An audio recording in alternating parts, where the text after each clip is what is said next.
मतदार यादी सुधारणा एसआईआर प्रक्रिया दरमियान आणंद विस्तार में फॉर्म 7 दुरुपयोग करी नाम कमी करवा मुद्दे आणंद जिला कांग्रेस द्वारा जिला कलेक्टर ने आवेदनपत्र आपवामां आव्युं। जवाबदार विरुद्ध पोलीस कार्यवाही करवानी मांग। गत ऑक्टोबर में केन्द्र चूंटणी आयोग द्वारा मतदार यादी सुधारणा एसआईआर प्रक्रिया हाथ धरवामां आवता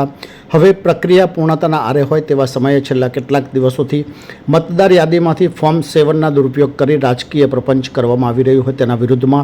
आणंद जिला कांग्रेस द्वारा आज बोरसद चौकड़ीथी रेली योजी जिला कलेक्टर ने आवेदनपत्र आपी योग्य तपासनी हाथ धरी जवाबदार विरुद्ध पोलीस कार्यवाही करवामां आवेनी मांग करी होवानुं जाणवा मळ्युं छे। प्राप्त विगत अनुसार आगामी सप्ताहे केन्द्रनो चूंटणी आयोग द्वारा मतदार यादी सुधारणा एसआईआर प्रक्रिया हाथ धरी फाइनल मतदार यादी जाहिर करवाना आयोजन पूर्वे छेल्ला केटलाक दिवसोथी राजकीय प्रपंच प्रेरित मतदार यादीमांथी नाम कमी करवा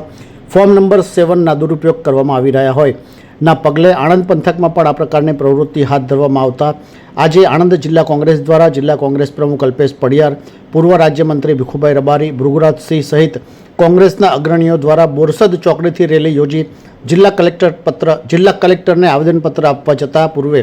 पोलीस द्वारा रोकवामां आवता घर्षणनी स्थिति सर्जाई हती। जे बाद जिला कलेक्टर ने आवेदनपत्र आपी फॉर्म 7 थयेल दुरुपयोगनी तटस्थ तपास थाय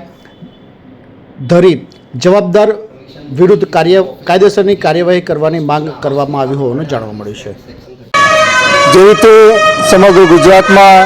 એસઆઈઆરની કામગીરીમાં ફોર્મ 7નો દુરુપયોગ કરી અને લાખોની સંખ્યામાં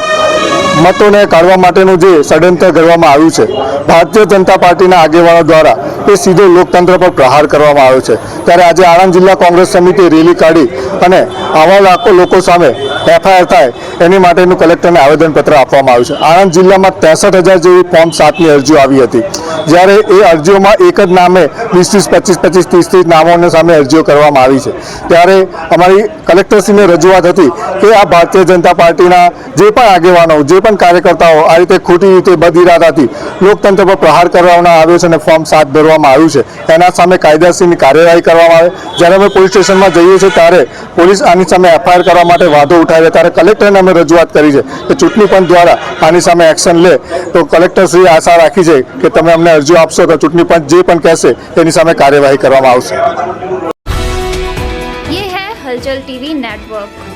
और आप देख रहे हैं हलचल टीवी न्यूज।